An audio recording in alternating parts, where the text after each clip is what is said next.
인생 속에서 정말 꼭 피해야 되는데 정말 없으면 좋을 것 같은데 피할 수 없는 것들이 없을 때가 있습니다. 꼭 마주쳐야만 될 때 있고 또 우리의 힘과 능력으로 거의 불가항력적인 그러한 일을 만날 때도 있습니다.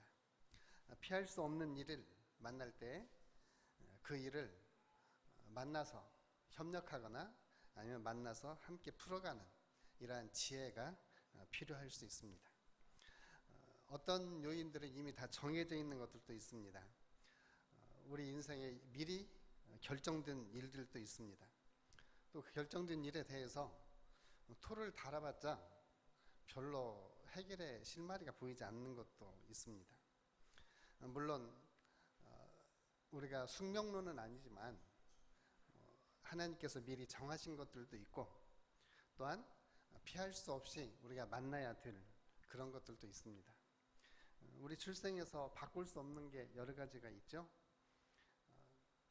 바꾸고 싶다면은 여기에 계시는 분들 가운데 부모님을 바꾸고 싶은 사람은 아마 없을 거예요. 어렸을 때는 내가 왜 이 집에 태어났나 이렇게 생각할지 모르지만 철이 들었으면 부모님은 바꿀 수 없는 것을 분명하게 인정할 것입니다. 또 저는 가끔 지금도 한 번씩 내가 대한민국에 태어나지 않고 영국에서나 아니면 미국에서 백색 인간으로 태어났으면 어쩔까 하는 생각을 한 번씩 해봅니다. 이 땅에서 분단된 나라에서 또 가난한 농사꾼의 아들로 태어난 것이 피할 수 없는 일인 것 같기도 합니다. 어렸을 때는 농사가 지긋지긋하게 싫었는데 제2 직업이 농업입니다. 제가 농업인입니다. 피할 수가 없는 것 같아요. 피할 수 없는 것은 또 받아들여야 될 수밖에 없습니다. 또 저희들이 피할 수 없는 것 가운데 하나가 남성과 여성으로 태어난 것입니다. 물론 요즘 우리나라 이렇게 가치관이 많이 혼란스러워서 다른 성들을 자꾸 인정하고 사회적 성을 인정하려는 잘못된 법안들이 만들어지고 있는데 하나님께서 주신 성에 대해서 또 우리가 바꿀 수 없습니다. 우리 현재 상황 속에서 바꿀 수 없는 일들이 참 많이 있습니다. 성경에서도 바꿀 수 없는 일들을 인정하는 것 같죠. 예레미야서 13장 23절에 보면 구스인이 그 피부를 표범이 그 반점을 변하게 할 수 있느냐? 사람의 힘과 능력으로 변할 수 없는 것들이 있다라고 하는 것입니다. 때로는 사람들이 이해하지 못하기 때문에 변할 수 없다고 생각하는 것도 있어요. 예수님께서 하나님 나라의 복음을 전파하실 때 니고데모라고 하는 사람이 와가지고 이렇게 말합니다. 나같이 늙은 사람도 거듭날 수 있습니까? 내가 거듭난다고 하면 우리 어머니 뱃속에서 내가 태어나는 것처럼 이 늙은 내가 다시 어머니의 뱃속에 들어가서 또다시 태어날 수 있겠습니까? 이것은 니고데모가 다 이해하지 못하기 때문에 표현하고 있는 모습이죠. 하나님의 거듭나게 하는 역사, 인간의 영혼에 거듭나서 하나님의 자녀가 되어지는 것을 니고데모가 다 이해하지 못했기 때문입니다. 예수님께서는 말씀하십니다. 누가 염려함으로 너희의 키를 한 자라도 더할 수 있겠느냐? 염려로서 바꿀 수 있는 것들이 없습니다.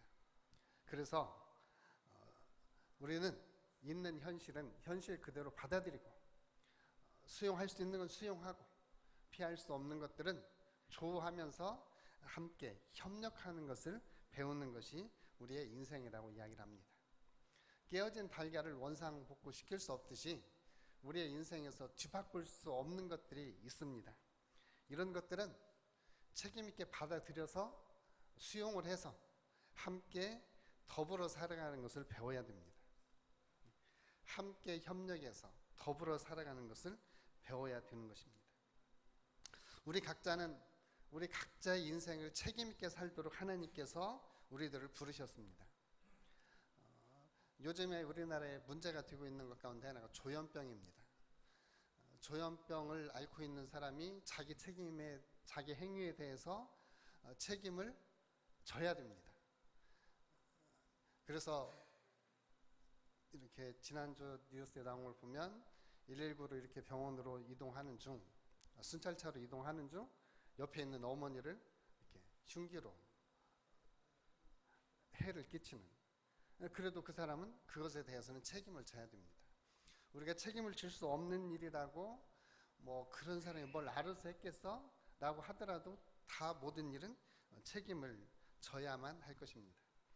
우리들이 하는 일들에 대해서 어떤 일을 하든지 우리는 그 행위에 대해서 책임을 지고 또 책임을 지면서 살아가도록 하나님은 우리들을 부르셨습니다. 그래서 우리 앞에 맞는 일들, 피할 수 없는 일들도 하나님은 우리에게 책임을 가지고 살아갈 수 있도록 그 일들도 만나게 하십니다. 우리 성경에 보면 책임 없이 살아가는 사람들도 있습니다. 책임을 가지고 살아가는 사람들도 있고, 마태복음 25장에는 달란트의 비유죠. 5달란트 받은 사람, 2달란트 받은 사람, 그걸 가져가서 열심히 일을 해서 자기의 책임을 다하면서 갑절로 남겼던 사람도 있고, 또 책임 없이 그냥 그걸 묻어두었다가 주인이 오는 날 당신 것이니까 이제 당신 받으십시오 라고 가져갔던 무책임한 그러한 종도 있습니다. 하나님께서 우리들을 일을 잘했느냐 일을 못했느냐로 하나님 우리를 책망하시고 심판하시기보다는 우리가 성서적인 원리를 보면 하나님 말씀에 어느 정도 순종했느냐, 아니면 너는 게으르게 나태해서 하나님이 맡겨주신 일을 행하지 못했느냐, 이 부분에 대해서는 분명하게 심판을 하실 것입니다. 하나님이 하라고 하는 일을 하지 않는 것이 성경에서는 죄라고 말을 하고요, 하나님이 하지 말라고 하는 것을 또 행하는 것도 죄라고 이야기를 합니다. 우리는 우리에게 맡겨주신 책임에 대해서는 그 책임을 지고 사는 것이 하나님이 우리에게 맡겨주신 일을 잘 감당하고 수행하는 것이고, 하나님이 우리에게 맡겨주신 일을 무책임하게 회피하는 것은 하나님 앞에 악하고 게으른 일이다라고 성경은 우리들에게 가르칩니다. 그래서 우리가 피할 수 없는 일들, 또 우리 앞에 주어진 일들 함께 책임 있게 잘 수행하면서 살아가실 수 있기를 주님으로 축복을 합니다. 또 우리가 피할 수 없는 것 가운데 하나가 우리의 관계망 속에서 살아가는 겁니다. 내가 잘나서 나 혼자 스스로 출생해서 내가 스스로 노력해서 나 혼자 성공했다, 이런 분도 물론 있습니다. 석가모니께서 천상천하 유아 독존이라고 이렇게 하셨던가요? 그래서 이제 그분 같은 경우를 빼고는 우리 모든 사람들은 다 관계 속에서 살아갑니다. 그래서 우리가 가장 먼저 우리의 관계를 염두에 둬야 될 분이 바로 하나님이십니다. 하나님과 관련을 맺고 우리는 살아갑니다. 우리는 교리적으로는 하나님께서 우리를 생명을 주셨고 우리를 거듭나게 하셨고 우리에게 지금도 힘을 주셔서 살아가게 하신다, 이거 우리가 교리적으로 믿고 있는 그러한 내용들이죠. 실제 우리의 삶 속에서 하나님과의 관계 속에서 하나님과 관계 속에서 하나님 주신 힘과 하나님 주신 능력, 하나님 주신 자원, 이걸 가지고 우리는 실제적으로 살아갑니다. 그 일과 하나님과 함께 할 수 있도록 하나님께서 우리들에게 능력도 주시고 때로는 직분도 주시고 은사도 주셔서 하나님의 일을 수행하도록 하십니다. 그리고 그 하나님과의 관계 속에서 하나님의 일을 하도록 하나님은 우리들을 자꾸 하나님과의 더 친밀하고 하나님과 사랑스러운 관계로 우리를 초청을 하여 주십니다. 예수님조차도 하나님의 일을 할 수 없다라고 말합니다. 나는 하나님의 일을 아무것도 할 수 없다. 다만 하나님이 아들을 사랑해서 아들에게 하나님이 하실 일을 보여주면 아들은 하나님을 사랑하기 때문에 아버지가 보여준 그 일을 최선을 다해서 온전하게 하려고 하는 것이 아들의 자세다 라고 요한복음 5장 19절과 20절에서 말합니다. 그래서 하나님은 우리와의 관계 속에서 하나님이 하시고자 하는 일을 우리들에게 보여주시고, 그리고 우리가 하나님을 사랑하기 때문에 하나님이 보여주신 일, 그 일을 수행을 하면서 하나님과 더 깊은 사랑의 관계로, 더 친밀한 관계로 나아가는 것입니다. 이것이 바로 하나님을 아는 것이고 하나님 안에서 성숙하는 것이고 하나님 안에서 자라나는 것입니다. 이 일을 위해서 하나님은 저와 여러분들을 부르셨고 그 하나님과의 관계 속에서 살아가도록 하십니다. 그 일을 할 수 있도록 성령 하나님께서는 우리들을 구원시켜 주셨고, 우리들에게 구원의 능력을 주셨고, 더 나아가서 하나님의 은혜 안에서 살도록 하셨습니다. 그래서 우리는 하나님의 은혜 안에서 하나님과 더 친밀하고 사랑스러운 관계를 맺으면서 살도록 하나님은 우리를 부르셨습니다. 이건 피할 수 없습니다. 하나님의 은혜를 피하고자 하는 사람들은, 하나님의 은혜에서 피하고자 하는 사람들은 이미 하나님의 은혜에서 거부된 사람들입니다. 그래서 저와 여러분들은 피할 수 없는 하나님의 은혜의 자리에 내가 머물러 있다. 우리는 하나님의 은혜에서 피할 수 없다. 그러려면 어차피 하나님의 은혜 가운데 있으신 분이고, 어차피 하나님과 깊은 관계 속에서 하나님과 사랑을 나누고 하나님과 친밀한 관계를 나누는 사람이라면 이왕 하나님과 더 깊은 관계 속으로 나가시기를 주님의 이름으로 축복을 합니다. 제가 요즘 방송 광고를 보면 재밌는 광고들이 많이 있더라고요.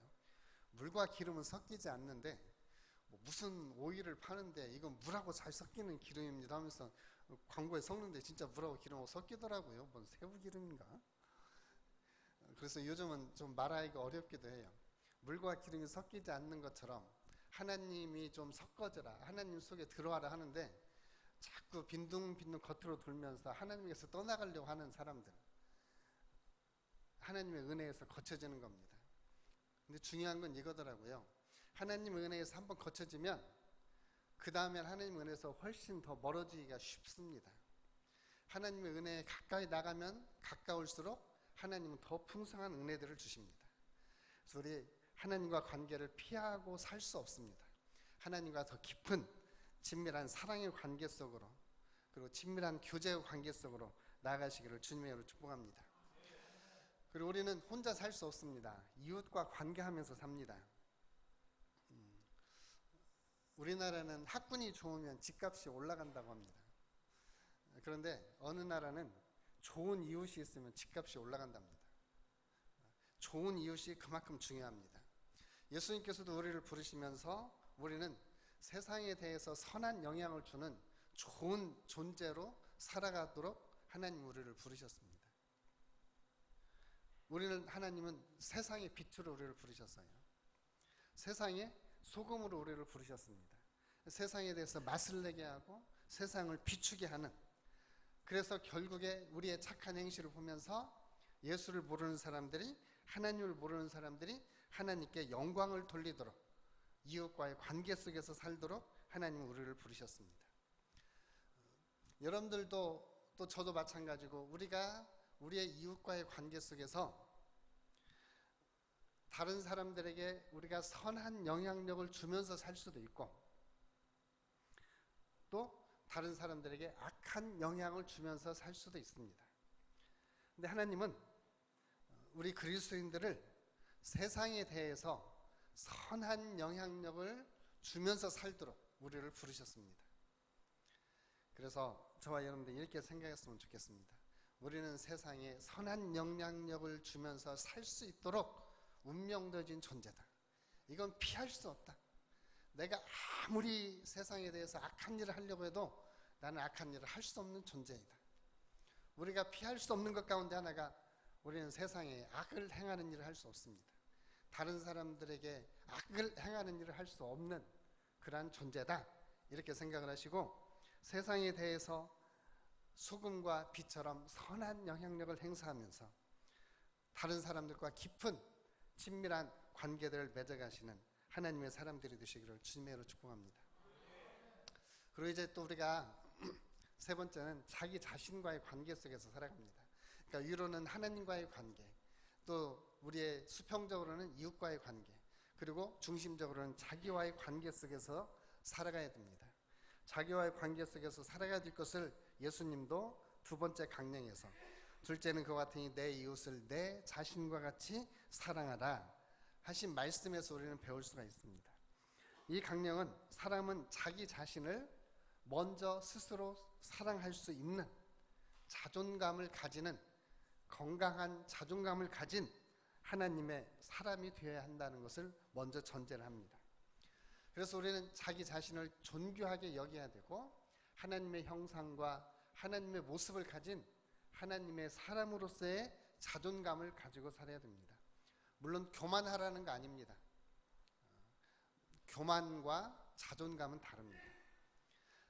건강한 자존감을 가지고 자기를 존중히 여기는 만큼, 그 자기를 존중히 여기고 자기를 사랑하는 만큼 이웃을 사랑하고 이웃을 존중히 여겨주는 것입니다. 우리 스스로를 향해서 굉장히 이렇게 미워하는 사람도 있습니다. 자기 자신을. 저희가 내적 치유라든지 상한 감정의 치유, 또 이런 것들을 하다 보면 자기 자신에 대해서 굉장히 미워하고 혐오스러운 사람들이 의외로 많습니다.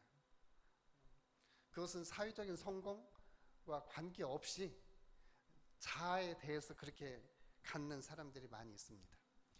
우리 그리스도인들은 하나님이 우리를 사랑하시기 때문에 하나님이 사랑하는 존재를 우리도 함께 사랑하고, 하나님이 귀하게 여기는 우리 자신들을 우리들도 귀하게 여기면서 자기 자신을 사랑하고, 그 사랑하는 그 사랑으로 이웃도 함께 사랑해 나갈 수 있는 그리스도인들입니다.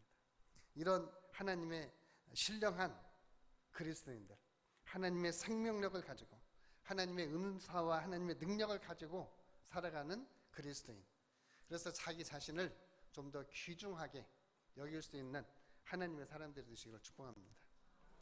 자기 자신을 귀중하게 여길 수 있어야 예수님 말씀처럼 다른 사람도 귀중하게 여길 수 있습니다. 자기 자신을 존귀하게 여겨야 다른 사람들도 존귀하게 여길 수 있습니다. 때로는 자기 자신을 존귀하게 여기지 못하기 때문에 다른 사람을 어떻게 하는 것이 존귀하게 여기는 것인 줄을 모르는 경우도 있습니다. 그래서 우리는 성경에서 가르치는 것처럼 우리 자신을 사랑하는 것처럼 이웃을 사랑하고 자기 자신과 좋은 관계를 가지는 하나님의 사람들이 되시기를 주님으로 축복합니다. 이런 글은 인터넷에 보면 수없이 많이 있습니다. 우리 권사님들도 저한테 가끔 보여주는 이렇게 글들을 보면, 거울을 보고 당신을 향해서 외치십시오. 나는 너를 사랑한다. 나는 너를 사랑한다. 이렇게 외치라는 말들. 그런 이제 인본주의적인 그런 원리들도 많이 있지만, 성경에서 말씀하고 있는 것 같이 하나님이 사랑하시는 존재이기 때문에 나도 내 자신을 사랑하고, 하나님이 귀하게 여기는 존재이기 때문에 나를 귀하게 여기고, 나를 귀하게 여기는 만큼 이웃을 귀하게 여기고 이웃을 사랑하는 이러한 하나님의 사람들이 되기를 주님으로 축복합니다. 이것은 저와 여러분들이 피할 수 없습니다. 이것은 피할 수 없이 이것은 받아들이고 실천하면서 살아가야 됩니다. 그리고 마지막으로 우리가 피할 수 없는 게 하나 있습니다. 그것은 하나님의 심판입니다. 한번 죽는 것은 사람에게 정해진 것이요, 그 후에는 심판이 있다고 성경은 말합니다. 사람은 한번 태어나면 반드시 죽습니다. 이 죽음은 불가항력적이고 모든 사람들에게 운명적입니다. 그러나 그리스도의 구속을 입은 사람들은, 예수 그리스도로 말미암아 구원을 얻은 사람들은 이 최후의 심판에서 제유가 되어집니다. 로마에 가면 시스테나 성당에 최후의 심판 그림이 있습니다.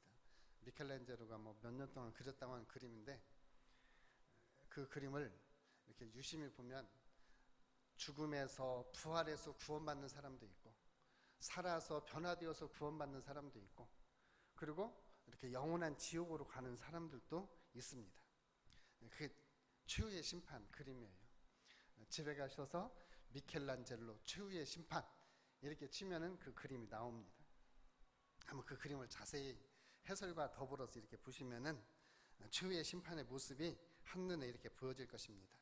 우리 모두는 하나님의 심판대 앞에 다 설 수밖에 없습니다. 그리고 그 심판대 앞에서는 우리가 몸으로 행한 모든 것들이 다 드러나게 될 것입니다.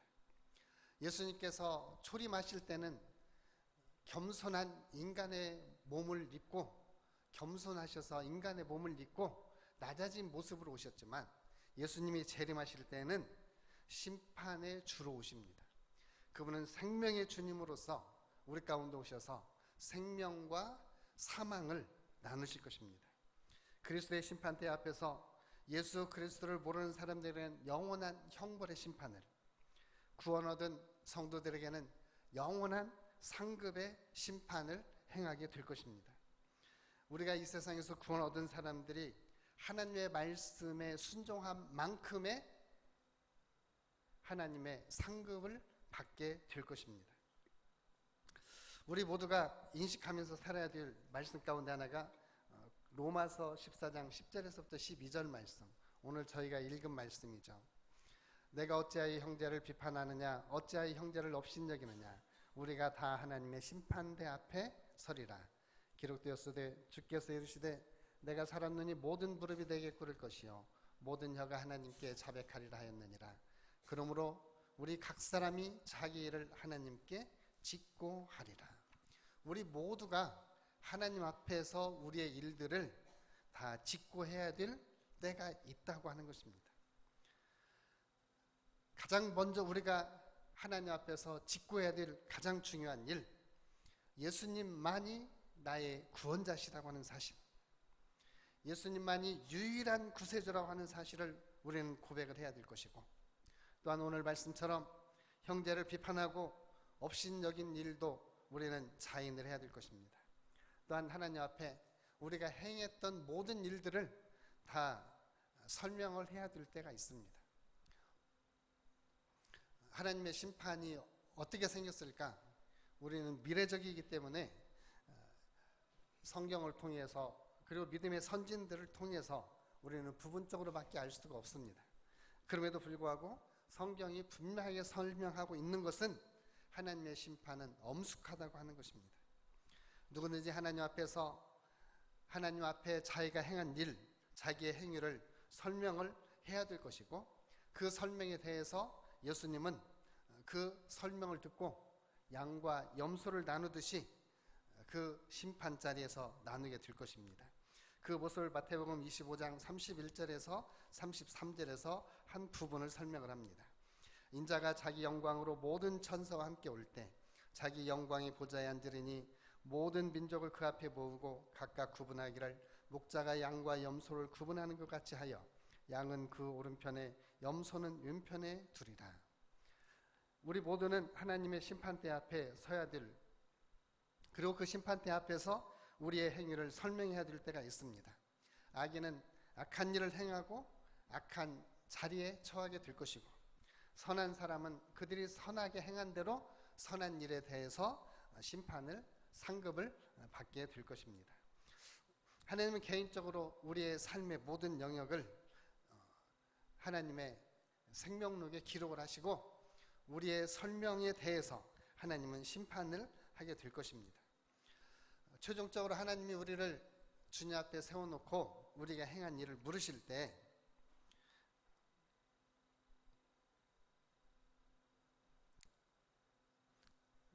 뭐라고 설명해야 될지, 주님이 너는 육신을 입고 사는 동안 무엇을 하다가 어떻게 살다 왔느냐 라고 주님이 물으실 때 뭘 설명해야 될지 좀 백지 상태가 됩니다. 설교 준비를 하다가 잠이 들었는데 꿈을 꿨습니다. 분명히 내가 혼자 자고 있는데 누가 뒤에서 이불을 잡아당기는 거예요. 그래서 왜 혼자 자는데 누가 이불을 잡아당기지? 그래서 그 이불을 잡고 일어나서 보니까 아무도 없어요.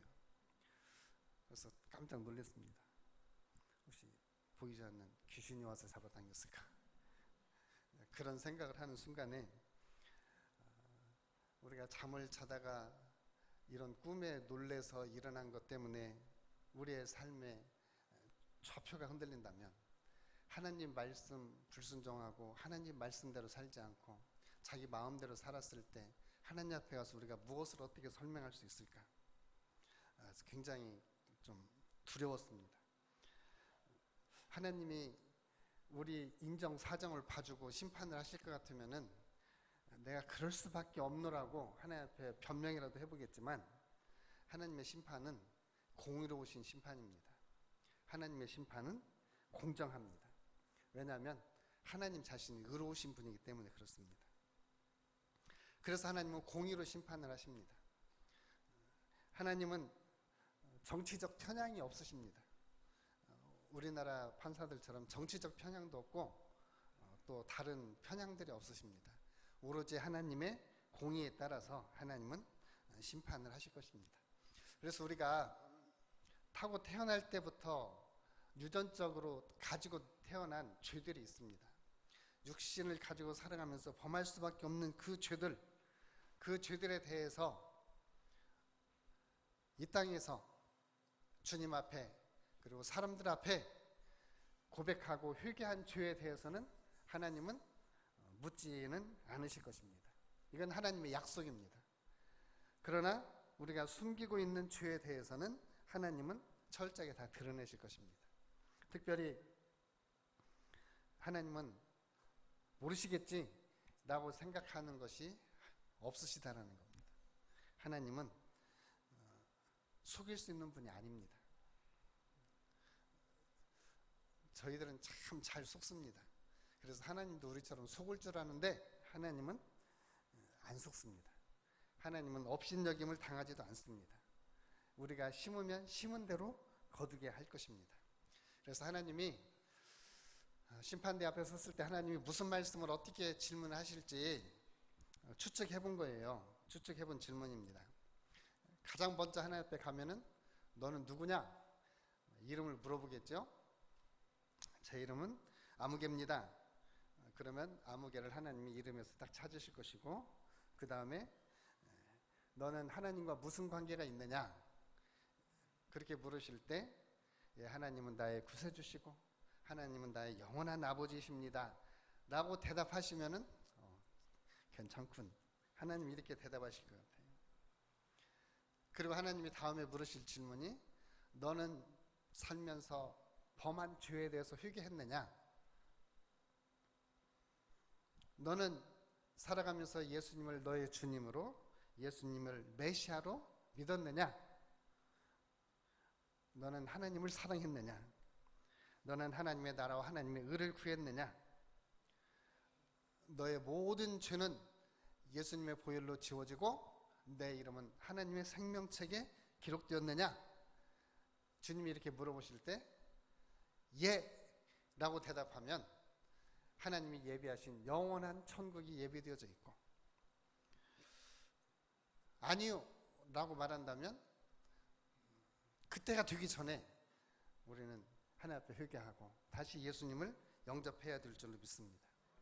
그리고 예수님의 질문에 대해서 예라고 우리가 대답했다면 예수님께서는 우리를 위해서 창세전에 예비되어진 하나님의 나라와 하나님 나라의 상급으로, 하나님 나라를 우리에게 상급으로 주실 것입니다. 물론 우리가 보상과 상급만 바라고 일하는 것은 아닙니다.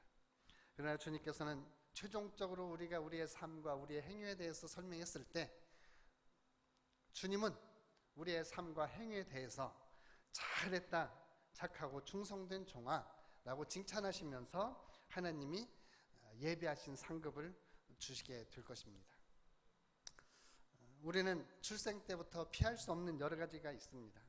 우리의 삶도 피할 수 없고 우리의 죽음도 피할 수 없습니다. 그러나 죽음 후에는 반드시 성경이 말하는 대로 심판이 있다고 말했습니다. 그 심판도 우리가 피할 수 없습니다. 우리는 하나님 앞에 서서 우리의 살아온 삶에 대해서 하나씩 하나씩 다 설명을 해야 될 것입니다. 그 설명 앞에 하나님께서 하나님과 함께 살 수 있도록 준비되어진 사람들에게는 하나님은 천국을 상급으로 주실 것입니다.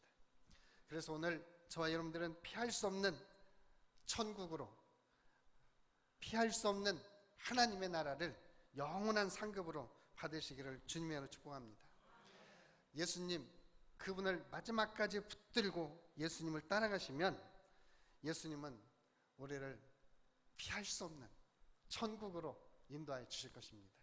그래서 우리 모두 천국에서 예수님과 함께 영원한 하나님의 나라를 살아가면서 하나님의 상급을 누리기를 주님의 이름으로 축복합니다. 기도하겠습니다. 아버지 하나님, 고맙고 감사합니다. 오늘 주신 말씀 우리의 마음에 새기고 우리 인생에 피할 수 없는 것들이 있다면 그 중에 가장 큰 것은 하나님의 최후의 심판입니다. 우리가 피할 수 없는 그 자리에서 우리의 삶, 우리의 행동, 우리가 살아온 일들을 하나님 앞에 설명할 때 주님 앞에서 용서받을 일을 용서받고 하나님의 인정받을 일들을 인정받아 하나님 나라를 영원한 상급으로 영원한 유산으로 하나님 나라를 물려받게 하여 주옵소서.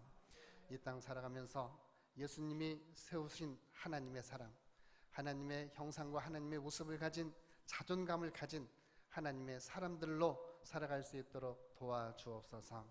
마지막으로 이 땅에 살아가는 동안 예수님의 동역자가 되어서 하나님 나라의 일을 감당하며 예수님의 선하심을 드러내는 삶을 살아갈 수 있도록 도와주시옵소서. 예수님의 이름으로 기도합니다. 아멘.